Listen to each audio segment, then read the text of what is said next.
like and leave a heart, please. There we go.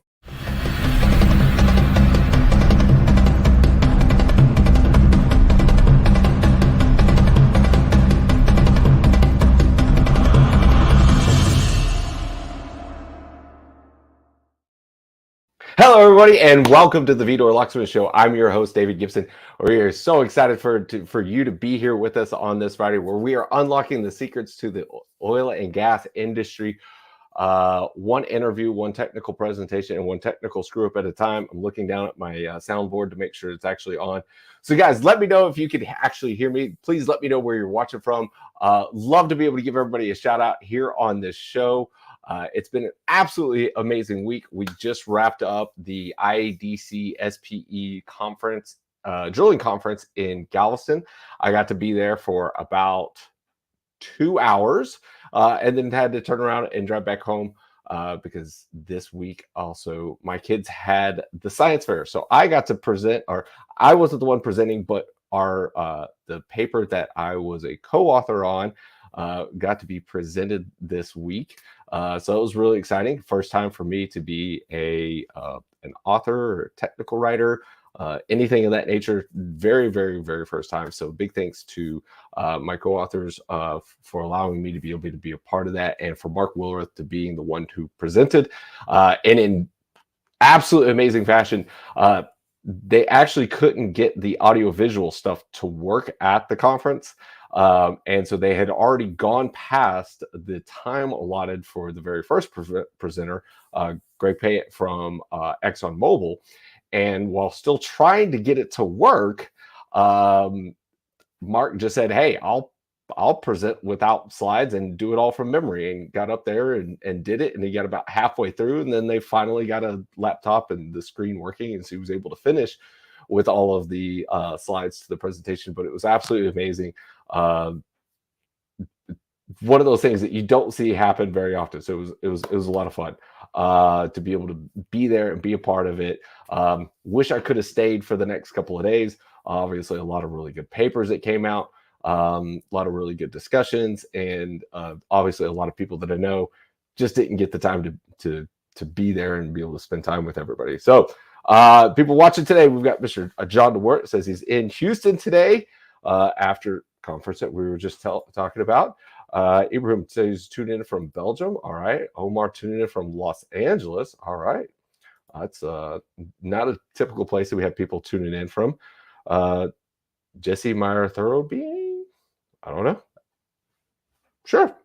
That was Adonis. I don't know. And then we got Eric tuning in. Hello, Kirk and Dave from sunny south of France, as per normal, where Eric usually tunes in from. And then Michael tuned in from Abu Dhabi, amazingly waiting for rain. Oh, not something that you typically hear from people hanging out in Abu Dhabi. All right, guys, thanks for giving us quick little comments there. Feel free to continue. But next, if you will, today's show is brought to you by #AIDriller. Put into the comment section now, #AIDriller, for your chance to be able to win a 3D printed Gibson Reports drill bit. If you guys were watching LinkedIn yesterday, you got to see the analysis, the flow analysis from the guys over at ZeroLab on how well this bit performed. So if you saw that, let me know. Let me know if you run it in whole. Like I said, put in #AIDriller for your chance to be able to win some AI Driller swag and one of the Gibson Reports 3D printed drill bits. And here's a quick message from our sponsor. Girl, I wanna hear you whisper it. Girl, I whisper it. Girl, I wanna hear you whisper it. Girl, I whisper it. Girl, I wanna hear you whisper it. Like I said, that message was brought to you by our amazing sponsors here for the show, AIDriller. We're going to give you guys a 3D printed drill bit and some other stuff. So put in #AIDriller into the comment section now or throughout the episode today. All right, so we'll go ahead and take that one off there. Put that one on there. Let's see. All right, so a couple of people are getting in on the action today. Here we go. Tony Evans, John Dahl, John DeWart. All right, so Some people are listening to instructions today. Oh my gosh, we have 84 people watching right now. Oh smokes. 88, 90. Wow. We haven't had numbers like that in a while. And we've only got 5 people to put in. Okay, come on, you guys. It's not that hard. Help. Like, you want the show to keep going, you got to give a little bit of respect to the sponsors here, please. Trust me, I'm not going to track you down or anything, or anybody's going to be like, mad at you for publicly supporting the show here. That we can't let Eric win every other week. Just saying. I love his support to no end, but I can't have him winning every week. All right. Without further ado, I want to preface this before I bring on our guest of the day. I know nothing about cement bond logs. Absolutely nothing. I have started to invest in oil and gas wells, and I noticed it was something we had to do as part of the well. Now, yes, I know that they take place, and I know that some of the basic principles, but anything beyond the reasoning of having to run a cement bond log, if you gave it to me, you put a gun to my head and you said, is this good or bad, David? I mean, I don't know. I know nothing. And so that was the precipitous for today's show, was like, you know what? This is something I know nothing about, and I've been in the industry for 15 years. There's probably some other people who don't know anything about it, and we're about to break 100 viewers. Wow. This is a really important topic that I didn't realize it was going to be this big of a deal for people to be able to tune in and watch. Are we going to break 100 on LinkedIn? There, we did it. Oh my gosh. Okay. Sorry. Okay. Without further ado, let's go on with the show. Kirk, thank you so much for being on today's show. And obviously, this is a much more important topic than I ever thought. That, or you're just an insanely popular guy in the industry, and I just am completely oblivious to it because I've been living in my little MWD hole. So thank you for being here. Oh, well, thank you for inviting me. I think everybody is tuned in, David, just to hear you say that you know nothing about it. No, trust me, nobody watches this show for me. I'll tell you that right now. No, I appreciate you having me on the show. I'd like to start, if I could, with a couple personal questions. You kind of already answered one, but I have a couple personal questions to ask you. Sure. Yeah. On a scale of 0 to 10, how much do you care about your wife? Well, I only have a fiance right now, so I'd have to say 0 for wife, but she will be the wife. So I'm going to have to put that one at an 11. Oh, okay. So you know nothing about bond logs and nothing about wives. Uh-oh. Here we go. My next question, and because we did a poll yesterday, and that is, you kind of answered, but how much do you care from 0 to 10? How much do you care about the bond log? I care a lot, but I don't know a lot. I actually, how about this? I don't know how much I should care. There you go. Well, when we are looking at how much we care, I think we all care. It's just to what level do we care? Some of us think about bond logs every day, all through the night. Some of us encounter a bond log now and then, but I think we all care. But we need to interpret them correctly. The title of a presentation I'll give here briefly is Why We Almost Always Misinterpret Bond Logs. The stress is on the almost. So it's not why we almost always misinterpret bond logs. It is why we almost always misinterpret them. I want to talk about the top 5 reasons we do that, but I wanted to, and if you'll hang in there, David, what I've done here are the basics. I hope at the end of this short presentation, you might be almost fully educated. These are simple to understand, difficult to do maybe, but easy to understand. Go ahead. Oh, are you starting to go through the presentation? Because I haven't put it up Yes. on the screen yet. Okay. Oh, let me add that up there. Okay. So if you want to go back to the, okay, yeah. So why we almost always misinterpret bond logs. Sorry, I didn't have that up on the screen yet. I apologize. Right. But you saying that I'm going to be educated by the end of this, there's a lot of risk in that statement. I'm just going to say now. So, but I'll let you keep going. It's up on the screen. Go for it, Kirk. Okay. Thank you, David. At least at the end, pretend to be educated. Okay. We put this poll out yesterday. Again, I know we all care about the bond log. Sometimes I'll say I care about something. My wife will say I care too. I will say, but I really care. And she tells me it's not a contest. So this really isn't a contest about who cares the most. Maybe it's who is impacted the most by a good interpretation of the bond log. But we put this out, got about 400 votes, and the drilling and completions team, I'm not sure I agree with this. The production team has to live with the well, but we all care.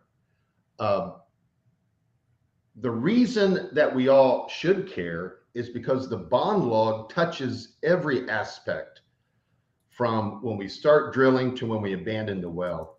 If you're involved in the industry, sooner or later, you will encounter the bond log. Very quickly, the reasons we use the bond log.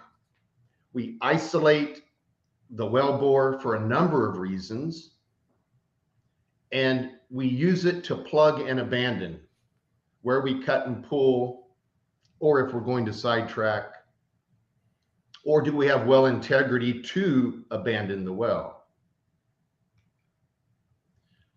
As a cementer, and my background is cementing, we use the bond log, we compare it to how we design cement jobs. And the main purpose of why I learned bond logs and why I got interested in bond logs was just to design a better cement job. And so that's what we as cementers can do. Not that we always do, but we can do that. Here are the 5 reasons we'll go over. And I don't want to be too patronizing or too cynical about this, but I was reading a major oil company's cementing practices, and I went to their bond log page, and the first line was on bond log interpretation. Bond log interpretation is not easy. That was the first line. Sonic logs, as we will see, once we start running them inside steel casing, they become confusing. And a confusing log can discourage us sooner or later.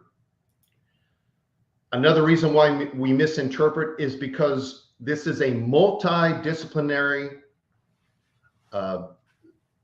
kind of interpretation that we're doing. We need drilling, we need geology, we need logging, we need cementing.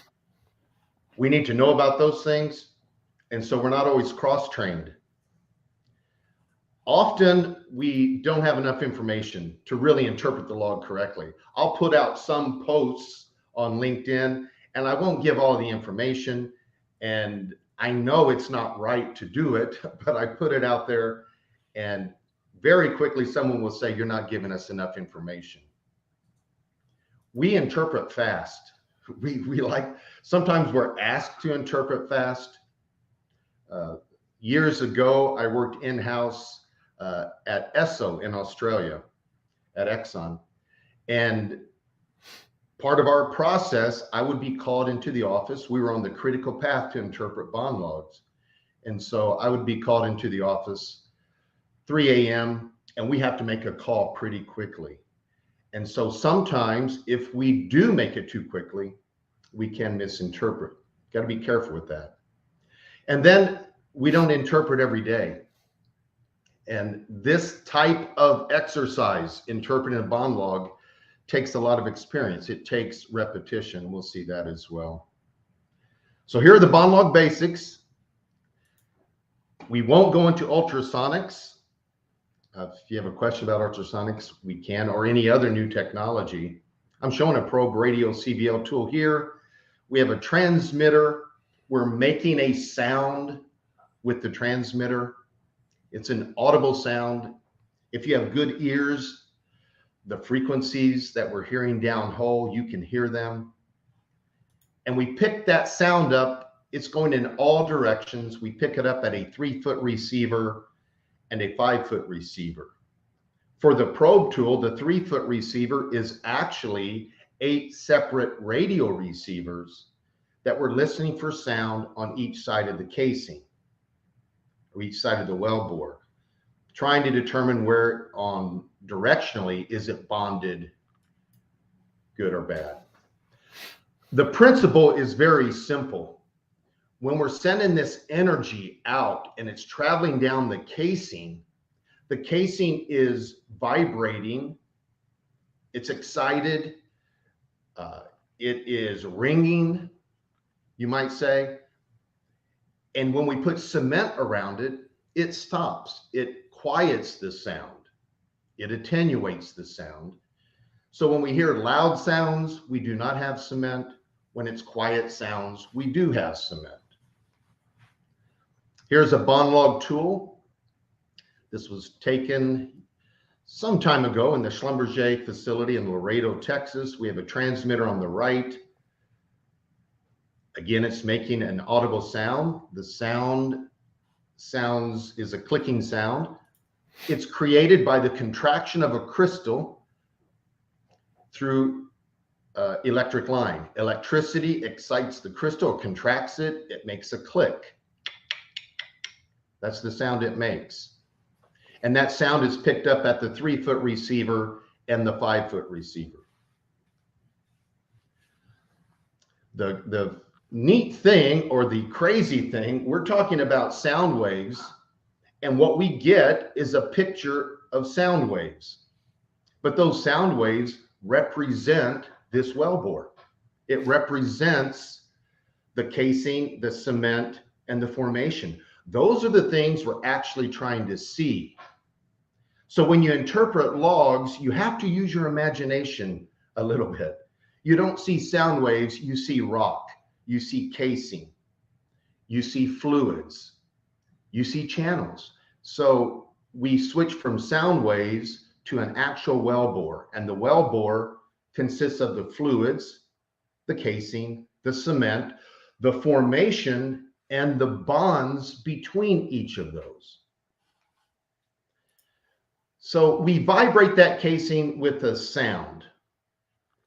It's a sonic cloud going out of 20 kilohertz, and it's vibrating the casing.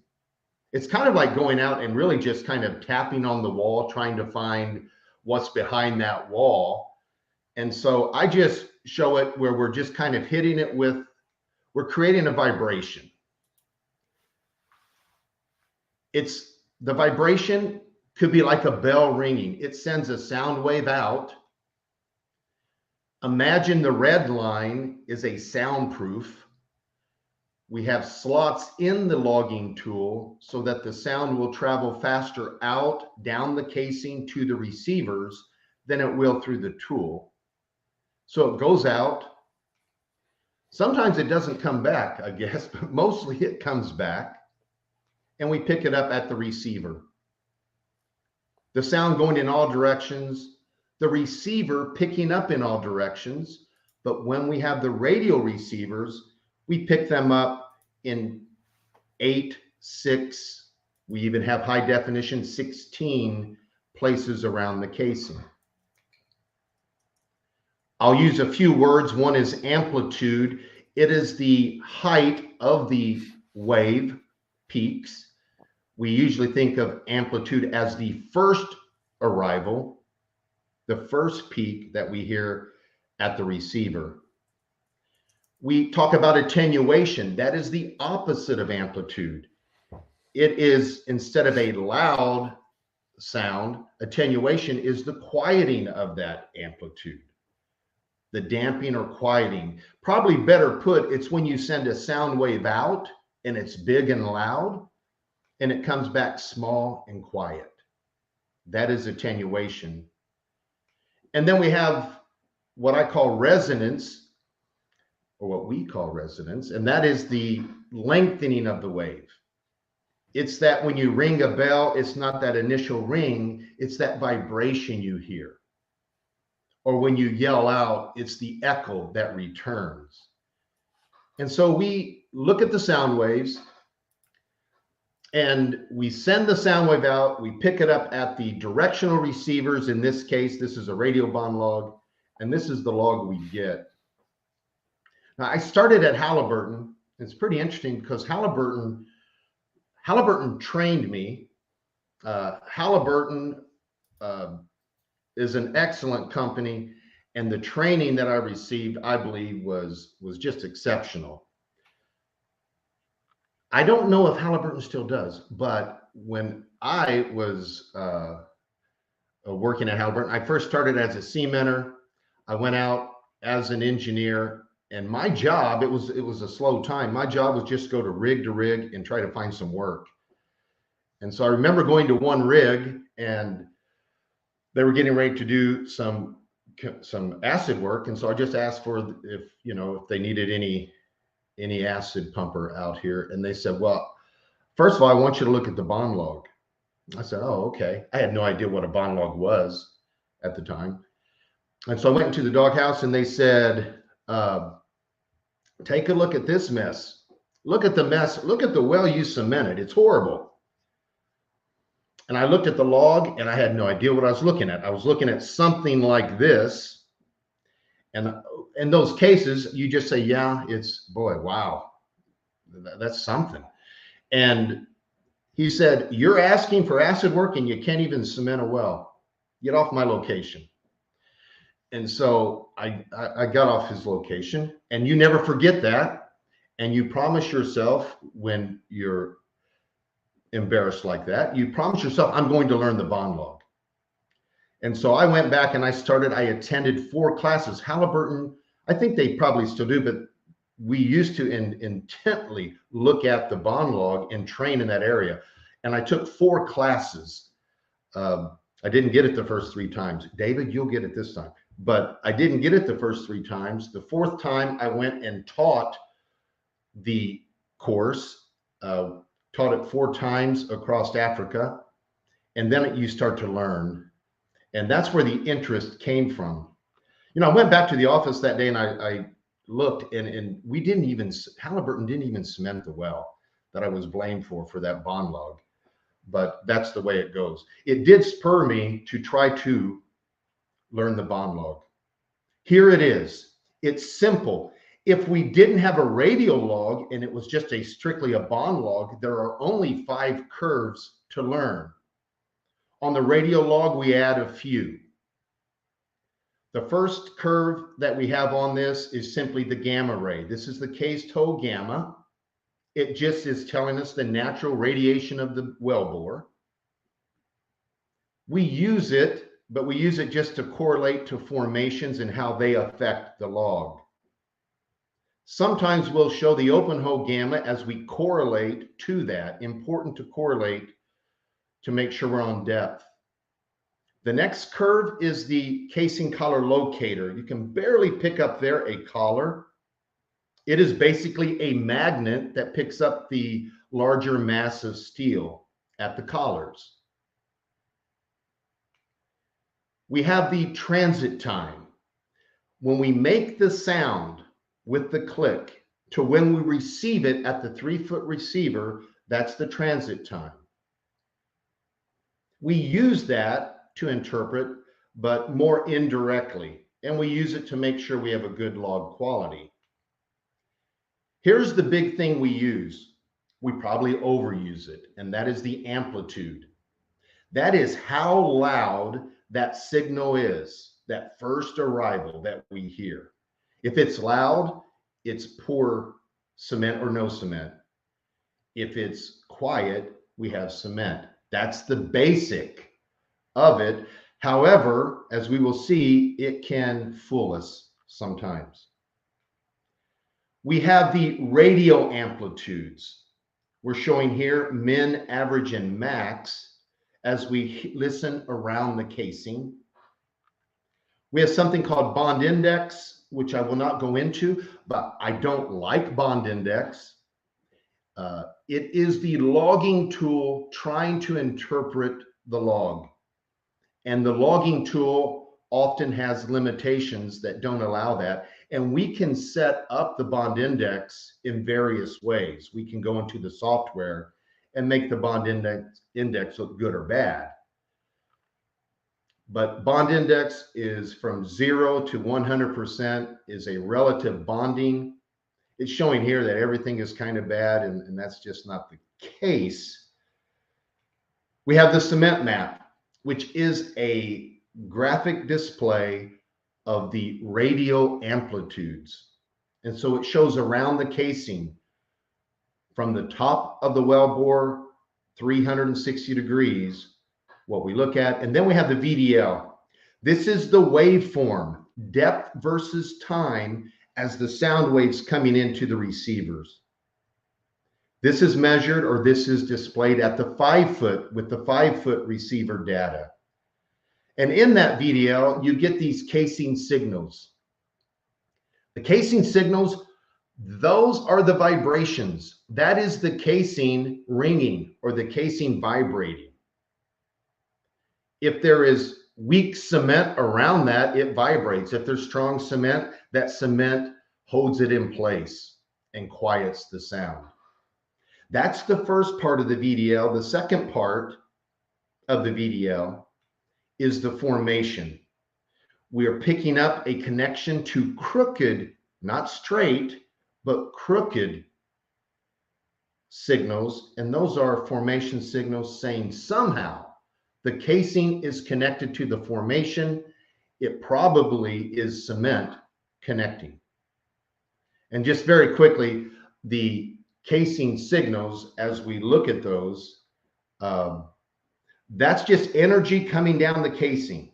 All of those signals are coming right down the casing. Some signals are going out and we're hearing them at the formation. Straight lines are not good. If you see straight lines, the casing is vibrating. Since steel is homogeneous, we get the same liquid, same steel, same liquid. So we draw straight lines as we go down the wellbore. Formations are not, and so we get that crooked. And if we have crooked lines, that's good. We're connected to the formation. At least we hope it's good. Here's the problem. When you have straight lines, that's bad, but you have crooked lines, that's good. Is the log good or bad? And that's where the confusion comes in. It's not that confusing when we look at an open hole log. When we look at the open hole log, it's fine. We're getting reflections off of the formation, showing the different formation speeds. But when we put casing in the well, all of those straight lines can get in the way. They can override. Now we're going to put cement in between, and now we're going to try to figure out what is casing, how much of it is cement. It becomes visually very confusing. The number one reason that we misinterpret is because it is confusing. The number two reason is because of cross-training. Now, we have a method that we use at ThoroughBond to interpret. We call it the 5 C's. The last C is to conclude. That is, what is our conclusion? What has happened? Furthermore, why has it happened? Even if the logging tool can tell you what happened, it struggles with why did it happen? And so there are some AI programs being written, being used, being developed that try to mix all of this in. We're actually developing an AI as well that will be displayed sometime this fall, likely, that automatically tries to dig through the confusion. But look, when we're going to conclude, look at the options that we have. My logging engineering friends, or the logging engineers, when they gather with the cementing engineers, and we don't gather that often, we need to gather more. But when we do, we look and think about different things. I work very closely with logging companies, and we're thinking of getting good data. We want this log to have good data. How it's interpreted is not as important as making sure, first and foremost, that we have good data to even interpret. A general logging engineer is not thinking, I'm really thinking about the cement. And the cementing engineer is not thinking about sound waves. He's thinking about, did I do a good cement job? Getting those trained together is important. One advantage of having a cementing engineer on the project is that he understands at the end of the day what we can have as a conclusion, and it's not that many. So if we're going to interpret this, we know that this is vibrating. I want to know what it is, why. Do I have zonal isolation? Is this good, bad? Can I live with it? Here are the conclusions we can come up with. It's either good bond, and I say if I have straight lines, it's not good bond. But I could have good bond. It looks like pretty good bond down here. Pretty good bond up here. That's one conclusion. It could be solids, not cement, but we have barite settling out. We have formation that packs off. We have other things that cause this. I was asked the other day, we're trying to find an ice plug in the wellbore. Can we see it with the bond log? Here, if we have straight lines and it doesn't look good, I will suggest these are our only options. We either have a weak bond, we sometimes call it a micro-annulus.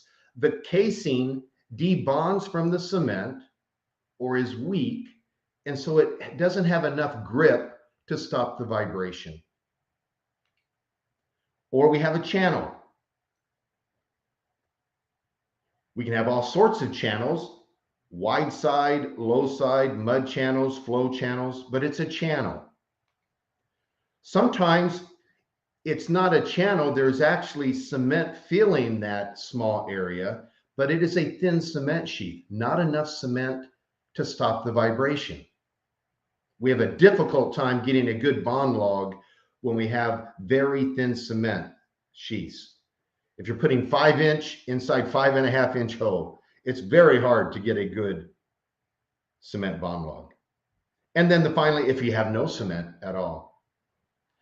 These are your only options. And if you know these are your only options, then at the end, we can work back. If you know you don't have a channel or a thin cement sheet, you either have a weak bond or no cement.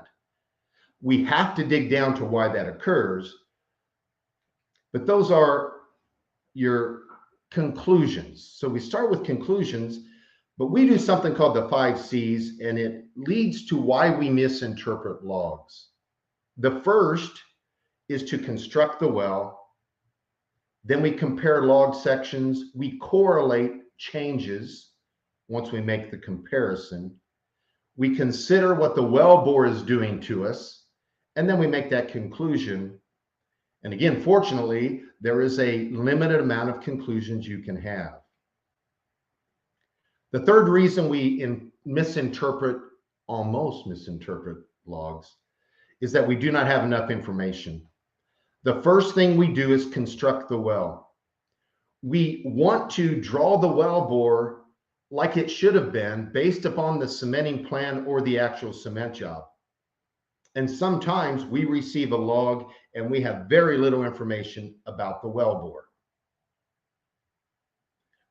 More and more, if we get new logs, we get that information. But sometimes we'll get 20-year-old logs and we just don't know how we cemented the well, and we have to start using our imagination. But here's the information we don't always have that we want. It would be great if we had the cement job report, the tally, the survey, we know about the formations, and we know what happened on that day. or the daily drilling reports, then we can construct the well. And this is a critical part of interpretation. We then compare. We just look at the log. And that brings a bit of a problem, because when we look at logs, you just have to sit back and look at them. And that's not too exciting for some. We make interpretations very quickly, because how much should we observe the log? Here's something simple to compare. Here are two logs. This is the basic bond log. Again, when we look at this, we're looking at gamma, transit time, casing color locator, amplitude, and VDL. And we have free pipe amplitude. Every casing has a free pipe amplitude that we are expecting. This is 5.5-inch casing, and we're showing 72 millivolts. And so all of this looks like free pipe. This is up the well. This is down lower. This log was interpreted very quickly by the logging company on location. We interpreted the log immediately that this was free pipe. But the more you compare, and surely when you construct and compare, you see a big difference between all of these straight lines and the crooked lines that show up, when in fact this is lead cement and this is free pipe. It's not good when you get a log and they tell you you have no cement where it's supposed to be. You go to remediate at that point, and you start putting holes in the casing, spending money, and risking well integrity instead of making it better. How long should you look at the log? I'm showing just one section here, lead cement versus free pipe, but how long would you look at this log? We took a poll some time ago. How long does it take to interpret a challenging cement bond log? And pretty interesting. Again, quite a few hundred or several hundred people answered, and 55% would interpret the log in less than an hour. 22% in less than 15 minutes on a challenging log. If you do the upfront work, it takes a lot of time.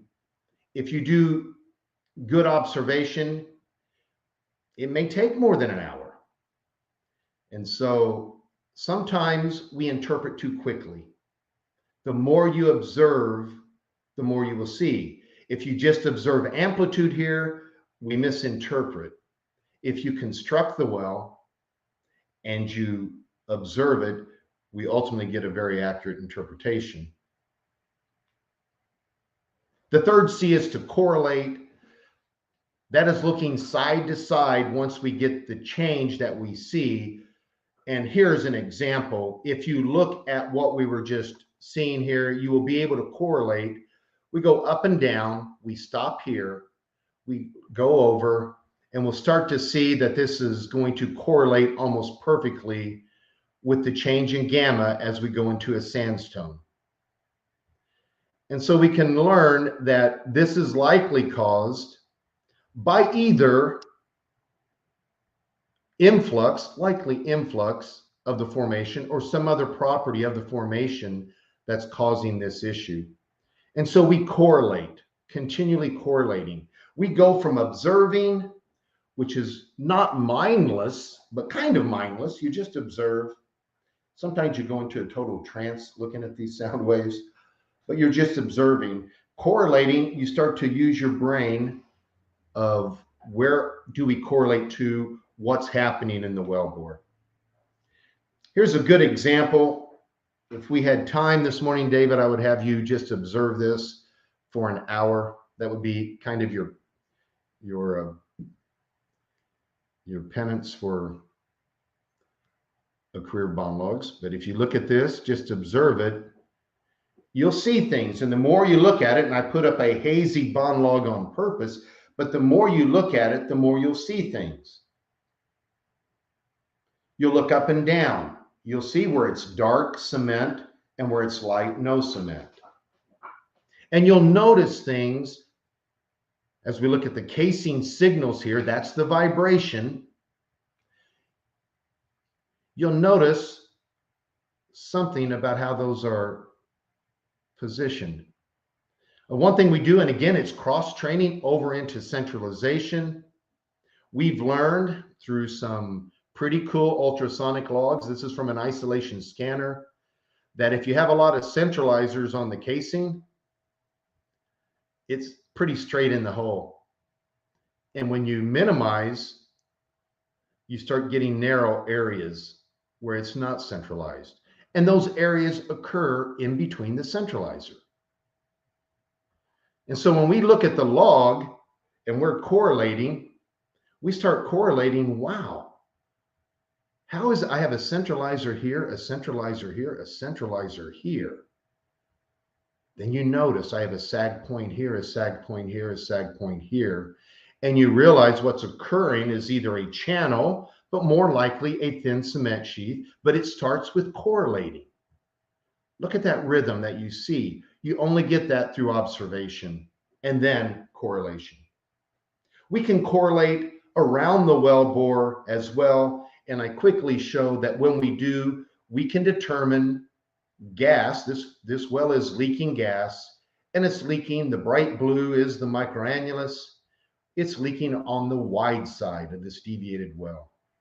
And so we can correlate up and down, but we can also correlate around with narrow side and wide sides in the well bore. Finally, as we finish up here, the fourth step is to consider. Someone made a comment the other day, and it was to me, and it was, because something is going on, the well bore is affecting the log negatively, we should not consider that data as valid.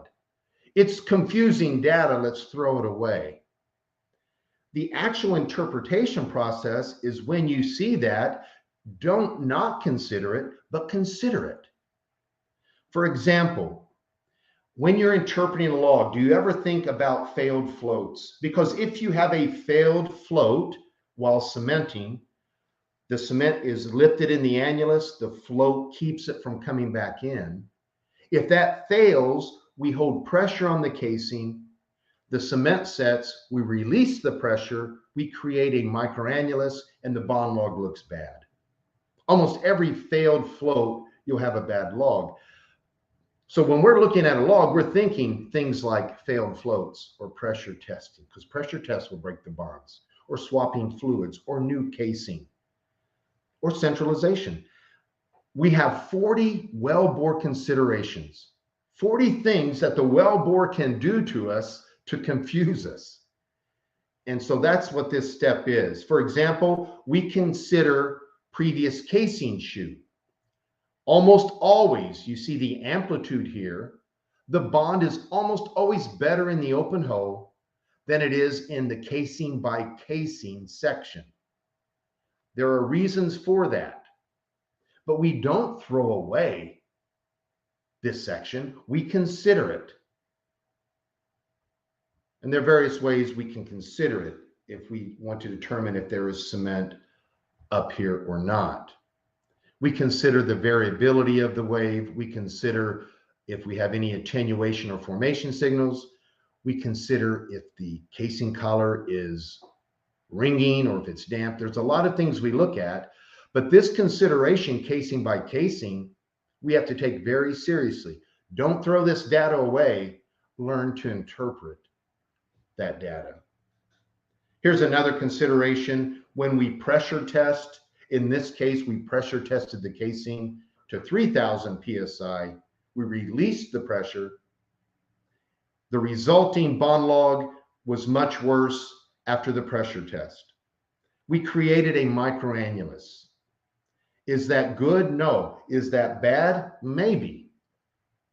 According to what isolation we require related to gas percolating to surface, which is a very important topic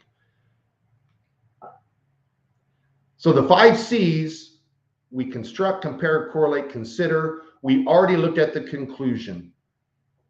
If it looks bad, it's either free pipe, a channel, a weak bond, or thin cement. You can call it marginal cement or bad cement or patchy cement or not my kind of cement, but all of those would be related to either a channel, weak bond, or thin cement. And it's not really patchy cement, it's a patchy bond, or not a bad cement, it's a bad bond. So our conclusions are going to be one of these. There's going to be a lot of explanation about why we have a micro-annulus or what kind of channel is it, but these are our conclusions. There's no patchy in here. Finally, the reason we misinterpret is that we may not have the experience. Pretty neat. I was just on a project where we were very, not confused, worried if we were going to get a good interpretation for a particular P&A project. And the first log, we looked at it and we interpreted. We ultimately interpreted 10 wells on the platform. By the time we got to number 3 and 4, we were experts. By the time we got to number 10, we knew everything about the way this cement on this platform was working, bonding, where it would go up to, where we would have losses. The more you are an expert in a field, the more you look at a project, you can become an expert very quickly. And that expertise can be used. Here was a 40 well package of wells we were going to drill for infill drilling. And we got this good bond, no straight lines. Don't worry about those. Worry about straight lines here. No straight lines, good. Straight lines, bad. No straight lines, good. Good, bad, good. And we went through the process of constructing the well all the way through conclusion. We were helped by the ultrasonic log, which I haven't talked about, but it is an excellent tool.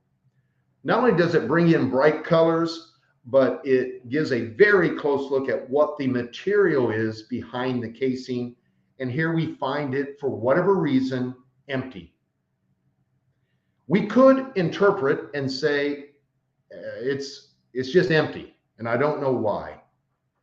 But we dig and we find out why.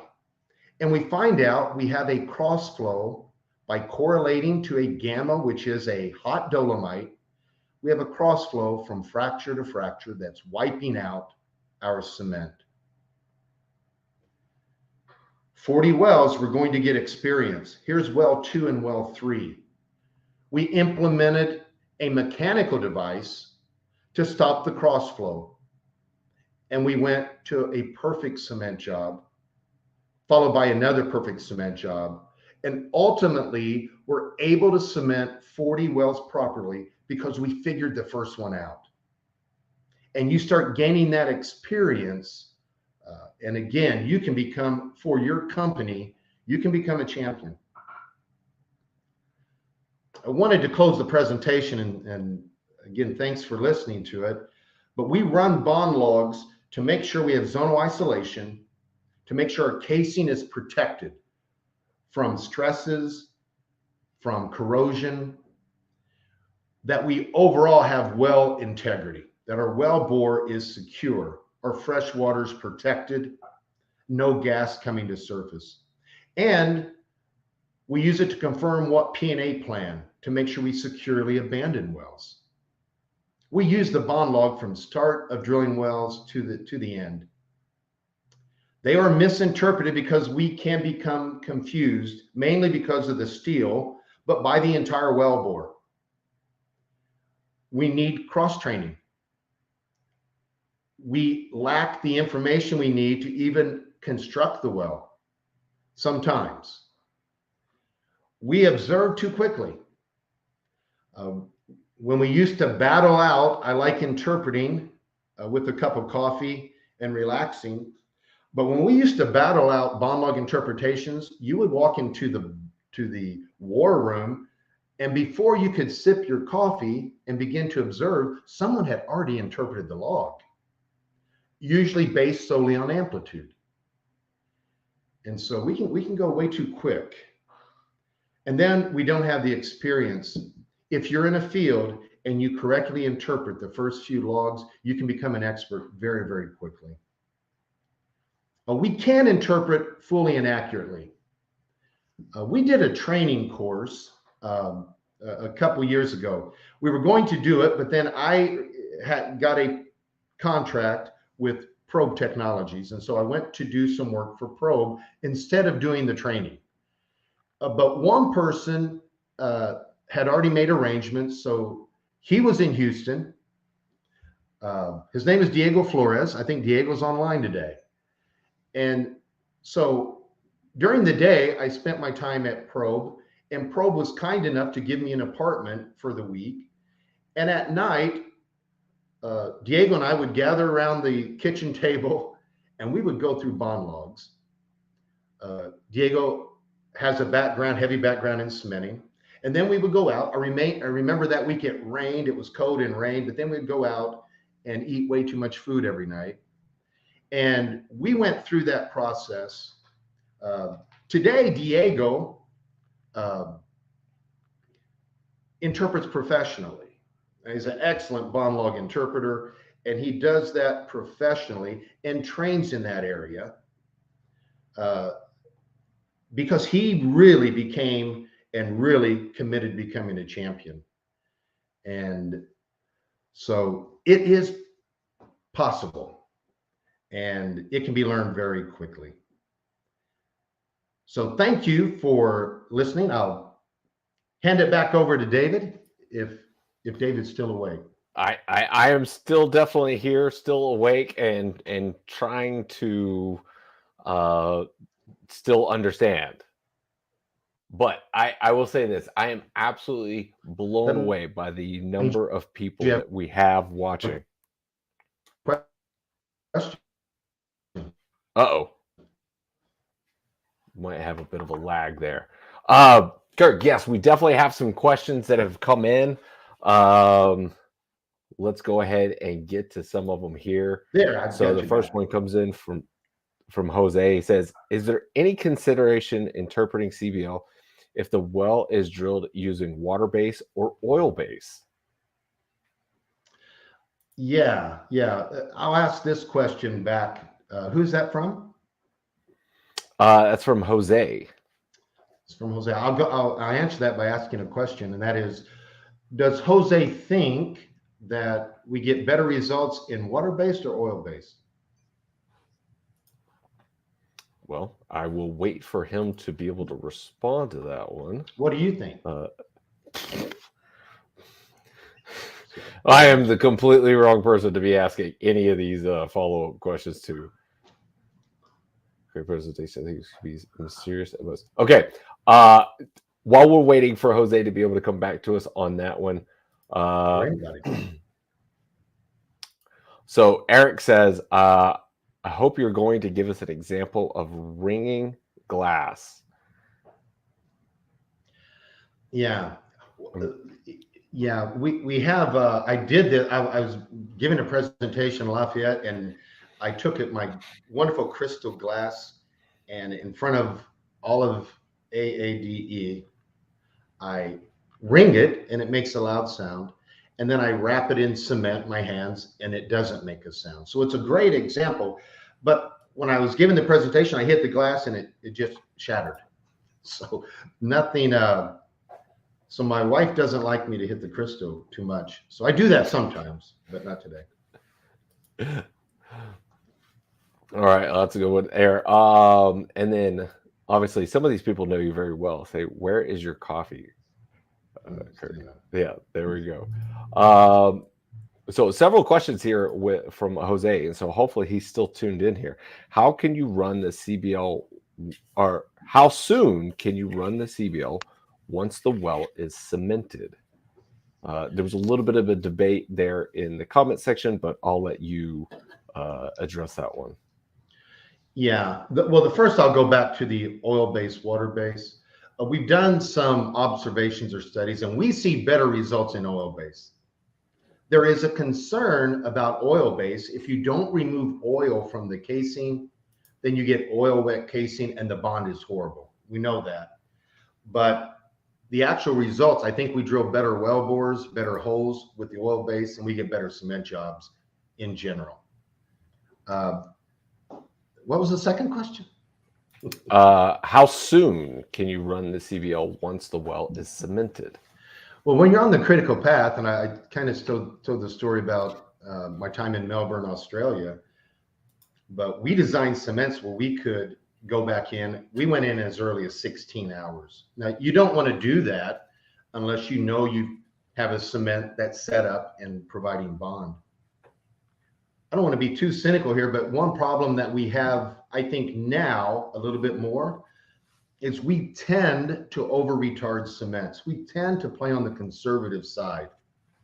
We didn't know any better in the past, and we just cemented wells up all the time by getting very aggressive. It now seems like we've backed off of that. So we have a lot of cement jobs where the cement's not set up for 20 hours. So we recommend now you want to wait to about 48 hours. If you're on the critical path, you're going to do it as soon as possible. But let's just say 48 hours is the number, at least. The longer you wait, the better it'll look. All right. Design the cement to where you can log it soon. A lot of benefits in that. All right. Another one here from Jose says, Kirk, what about CCL, casing collie locator, the pipe connection? Yeah. I'm not really sure that's a complete question, or if that was referencing a specific spot in the presentation. Yeah, it could be the casing collar locator. I mean, if you have flush joint casing, you don't get to see these collars, but the collars will show up on the bond log. And the shape of those collars, if they're bright chevron patterns, it's free. When they start to become damped or attenuated, then we know there's cement around them. So we use those collars to interpret. We also know between two collars, one joint of pipe, often it will bond differently than another joint of casing, which showing us it's the casing surface that's very important for bonding. And so we can interpret by going joint to joint. That's what about the casing collar locator. Okay. And a follow-up there at Jose's question on water-based, oil-based. He says, thanks, Kirk. It is true you get better hole drilling oil-based, and that was my concern. So there we go. And while I'm trying to find the next one here, just a random thought I have in my brain is, would texturing the outside of the casing make a difference for the bonding of the cement? Yeah, you're my project now, David, because that's the perfect question, right? I started in the early 1980s, and when I would go to cement a well, they were sandblasting on the casing rack almost every job I went on in the Anadarko Basin. We used to rough the casing because it does provide excellent bond when you have rough casing. We have many, many examples of that, although others will have examples where I didn't rough the casing and it was good, or I roughed it and it still was bad. But when I go to a location, the first thing I do when no one's looking is I go over to the casing and I just rub it and touch it. If it feels good, I'll rub it even more. And if it's rough, that's when it feels good. So it's that rough casing, that's what our cement will bond to. And that's the first thing I do. I wonder if our cement's going to bond to the casing. Rough, we do it through sandblasting. We do it by removing that mill varnish. We can do it with other coatings. You got to be careful that mud doesn't get in those coatings and cause problems. But yes, rough casing is a huge consideration. No, I mean, helps paint stick to a car. So just my guess there, All right. Let's see here. Not every well is logged with CBL, correct? If not, what percent of wells roughly are? I was actually looking at a poll that we did last year of what logs do you run. Half of the logs we run are CBLs or radial bond logs. I would say 60% are. The other 40% is split between ultrasonic logs. And we have 4 or 5 suppliers of ultrasonic logs. They're called the USIT, the CAS, the URS. We even have a slim hole that we're not really running that much, that I wish we would, ultrasonic. So we have the ultrasonic, and then Baker has some special tools. I mean, some old technology, they're pad tools, but it's called the segmented bond tool, and they now have shear attenuation tools. There are some porosity tools, some gamma tools that can measure porosity behind pipe that we use as well through tubing. But the most 60% bond logs, 40% ultrasonic and Baker tools. All right. Trying to keep track of the questions here that we've got. Okay. Lightweight cement is even more confusing to read on a CBL. Not a question, but just an interesting statement made there by Jerry. Yeah, it's a true statement. And this weekend, I'm heading up to Canada to speak to regulators in Canada. And my argument always is you cannot judge a lightweight cement the same way you judge a standard or a heavy cement. You can't put them in the same ring and let them fight. It's against the law to do that. And we judge sometimes a lightweight cement exactly like we judge a regular cement, and you can't do that. So Jerry's right. It is even more confusing to when you have lightweights, and we run a lot of lightweights. So. All right. Next question here is from LinkedIn user. Sorry, your information privacy settings is not being brought over. So whoever asked the question, thank you. What is the minimum percent standoff that you recommend? Yeah, and standoff is how centralized the casing is in the hole. So if it's laying against the formation, it's 0 standoff. If it's perfectly centered, then it's 100% standoff. And so a long time ago, API said 67 was good. You'll see a lot of work saying 70 is fine. I know SLB and others will use 75 or greater. All of that is determined by a simulator that tells you what that standoff is, both the standoff at the centralizer and the standoff in between the centralizers. I don't know, let's say the number is 70. More important to me is how many centralizers do you run, kind of what the OD is, because in general, if you're running in a deviated wellbore, 1 per joint, I don't care what the simulator says, the bond logs will show it laying up against the side or very close. It'll show poor standoff, even when we say we have good standoff. And there are reasons for that. So we have learned, and I've spent 2 years, I just returned. My last 2 years, I was based in Saudi Arabia, and we looked at this very closely, and we are running 3 centralizers per 2 joints in a deviated wellbore. And so we'll measure the standoff, we'll give it its due diligence, but it's really, don't run 1 per joint where you need really good centralization. You got to have a little bit more. So, sorry, I'm going to skip the line here, you guys. So would the cement bond log be able to visually show large dog legs in the wellbore then? Another way to be able to visualize, just kind of kinks that you might have in the well? See, now you're talking about the stuff that you do that really screws us up on our end. I interpreted a log in the Southeast Asia area recently, and you could see where the kink points were or the big dog legs. You could see the change in the log itself, mainly because our logging tools were having trouble staying centralized in those sections and some different things that were occurring. What you can now see with SLB technology, They have a flexural attenuation tool that sometimes can reflect off the formations and we see it. And you see a picture. I showed a hint of it in the presentation. You can see what the casing looks like inside that wellbore, how it's positioned, which is pretty cool. So yeah, nobody likes dog legs, right? All right, so we already went through that one. This is a comment here from Gary. You need to process the data correctly.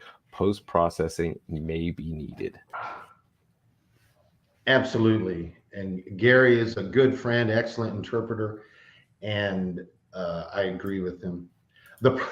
Sometimes I recently interpreted a log, and then after I interpret everything, you get the post-processing, and you got to do it all over again.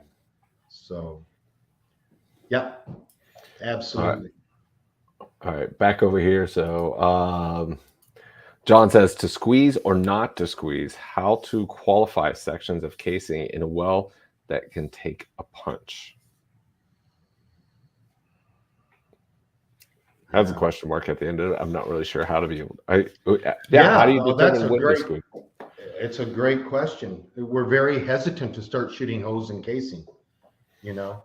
So you want accurate interpretation. I showed the log where we had a gap. We had a total gap in the wellbore. We weren't 100% sure it was a gap. That was the interpretation. We went ahead and shot holes at the bottom and the top of that gap and were able to circulate at a high rate. I was recently on a very confidential well where we were able to perforate and circulate well over 1,000 feet in a tremendously, just an awesome project. And we were able to circulate, but if we tried to circulate too fast, we couldn't. And so knowing when you can circulate or when you can affect the cement job is not easy.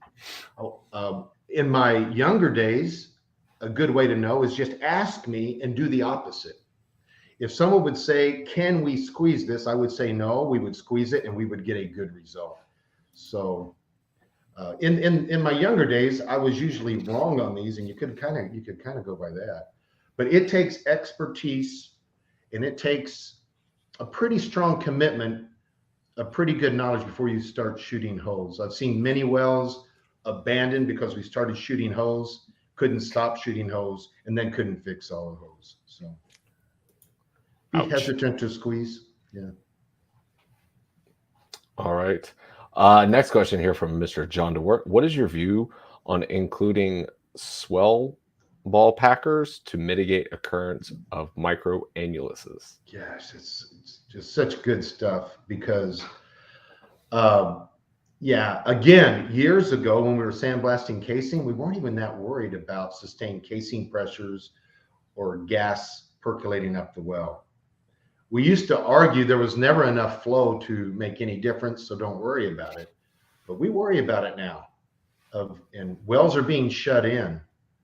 I was involved in a field recently. We're shutting in the whole field because overnight, here comes gas percolating up the annulus. So mechanical tools, including swell packers. Again, I was in Saudi Arabia working with WellTech. They have a casing, a metal expandable casing packer that is sealing off gas. We have remediations that can do that. And swell packers is one of those answers. I don't know about swell packers. I have a lot of evidence on inflatables when they're good and bad. I don't have a lot of evidence if swell packers do the trick for gas migration. But I will say, I believe mechanical device is probably one of the best ways to go to help assure that we don't have micro-annulus. And the most important thing about micro-annulus, that we have gas percolating to surface or to freshwater zones. So yeah. Did I answer that question? John, get back to it. See if you have any follow-ups there. Here's the next one. Another one, a comment here from Gary. Cement may not adhere to an oil wet casing, need to run surfactants to make it water wet. I think this comment came in just about the time that I was asking about roughing it up. And then Jerry Hudson said Conoco rough coat. And then Mr. Scott Hines said years ago pipe had a lot of mill varnish. These days, not as common. So 3 comments there. I'll get your opinion on. Yeah, 3 good comments. Yeah, we run regularly when we're running oil base. We're running wettability, compatibility tests to remove that oil wet. Yeah, I used to take models around and show them different kinds of bonding we get, and I oil wetted one of the casings, and I never could carry it because I would hold the casing, it would slide, the cement would slide right off of it.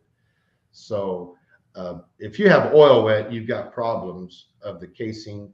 We test the spacers pretty stringently to make sure that we remove that. I don't know about all the mill varnish. You know, in certain areas, we remove the mill varnish on purpose, or we order casing without mill varnish to stop gas leakage.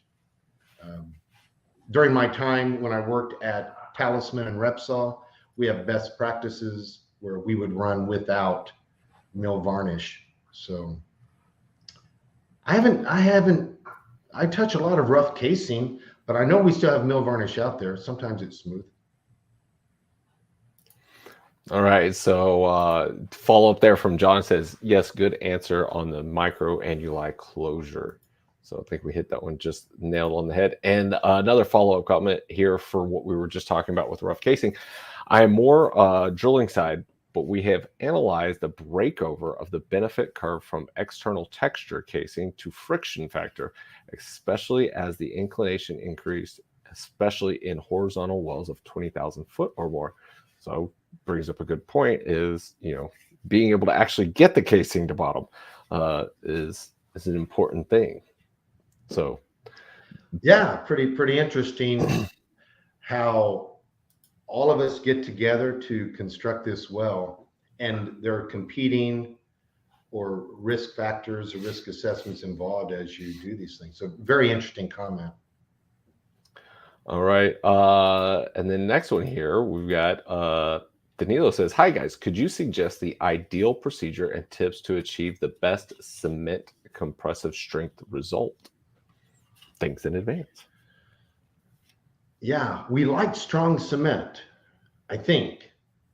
Sometimes we get very creative. When you get a lot of cementing guys in a room, you end up talking about some, like, we don't need compressive strength, we need resilient cement or flexible cement.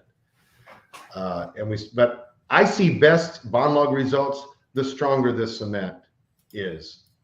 And there are some tips to get it. I'll say straight up, silica fume is used a lot in our industry, and some of the best bond logs we see have silica fume. We also can make cements compressible. Certain companies use different products like latex very effectively. They have a lot of surfactants in them, but they bond well. So there are some ways to do it, but initially, silica fume, we put expansion additive in the cement to tighten the bond. And then again, Halliburton even has a product called Super CBL. So what does that do for you, right? I mean, if it's named Super CBL, but it makes the cement compressible. It also kicks it off to give it very good compressive strength. So, all right. And then our last comment here of the day, a lot of mud thinners used to condition are not the correct thinner to use for the system in place. See, I even forgot about the mud guy. You got to bring the mud guy in too. Ultimately, we're going to blame the mud, right? So you got to bring, you know, as far as cross training and understanding. So yeah, again, good comment. And then Danilo said, good point, Kirk. We need flexible cement. All right. All right. For everybody that is watching, I want to make sure I put this out there one more time because we had over 130 people be able to tune in. Guys, put in hashtag aidriller into the comment section, please. For all those that are new here that have never seen the show before or have seen the show, please be able to help continue supporting, because obviously we're getting great information here that normally, for the most part, would have to pay quite a pretty penny for to be able to learn and be a part of. Right here, John Doris says, great show. Thank you very much for that, sir. I do appreciate it. I do want to throw one other just random little thing out there. I'm at 20,999 followers. If you're watching this and you're not following me, please just hit the follow button. And for that matter, follow Kirk. He's putting a lot of great content out on LinkedIn, asking great poll questions, putting stuff out there. Help him out too. This helps to be able to, push the message out there further and further for all of the community and everybody in the industry. So Kirk, with that, anything else that you would like to be able to share with the industry? You've got a fairly large audience here, maybe even more so than what you might have at an AADE meeting. Well, I would like to, again, I'm more worried about you, David, at this point. I would like to remind you, I went to 4 classes before I got it, and I had to even go teach it before I got it. So because you're not giving me the confidence that you gained it all in this session. No, I appreciate everybody joining. Thanks for having me on the show. I'm always amazed by and I say this in our webinars, I'm amazed by the quality of professionals that we have in our industry. And I recognize some very experienced, very knowledgeable people in the crowd. So thanks for joining, and thanks again for the invitation. All right, I'm going to do this. We got one last question. Hi, Kirk. In your experience, what is the impact of casing pressure test on WOC, weight on cement bond logs? WOC, is that weight on cement? I don't know. Yeah. Acronyms that I'm not always 100% sure on. What is the impact of casing pressure test after weight on cement on bond logs? In 1991, a gentleman named Bob Carpenter, he was with ARCO at the time. He wrote a really neat paper on bonding, shear bond. And for every equivalent, let's say 3,000 PSI pressure test, he was showing we were losing half the bond. He did that through temperature expansion, but when you expand the casing and release it, we may lose up to 50% of the bond. There are some tricks around that as we construct a well, but that's the reality of when you pressure steel against cement. All right. Just a couple of kudos there for us. Thanks, David and Kirk. Great knowledge sharing session. Thanks, gents. Gary Randall says, great show. Mark James says, excellent discussion, David and Kirk. Thanks for sharing the knowledge. Well, thank you guys for tuning in. Really do appreciate it. All right. So the last part of the show here, let me bring up my little share screen tool. We'll do a little giveaway here for everybody that did put in hashtag AI driller, right? Just like this. You get a little 3D printed drill bit and some swag from AI driller. Maybe I'll throw in a hat or something like that. Gibson Reports hat as well. So huge thanks to AI Driller. Kirk, huge thanks to you for coming on today, bringing in a absolutely massive audience. All right, so let's do a quick drawing as somebody randomly is texting me, not knowing that I do the show. Fridays at 10 a.m. For everybody that is watching, Fridays at 10 a.m. is when we do the Vidor Locksmith show. And look, there's our winner. It is Mr. Scott Hyde. Scott, thank you so much for watching. I have given him a drill bit before, but hey, you watch the show, you comment, you get to win some more swag. Hashtag Gibson Driller from my friend Mr. Ryan Brogley. Stay tuned for what me and Ryan are up to. We've got a lot of great things going on here in the near future.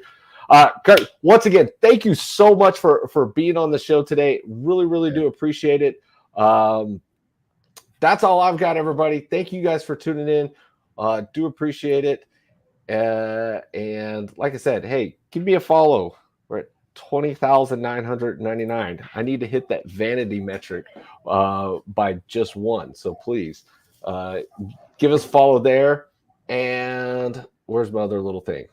That's it. Not 100% if we're going to have a show next Friday just because it's spring break and I'll probably be running around with the kids doing something because we didn't actually plan it out. So if you do have any good spring break ideas, short little trips here in Texas, shoot me a message. Let me know, because I failed to plan this out in advance. Kirk, once again, thank you. Thanks everybody for watching. As always, Thank you. know your industry.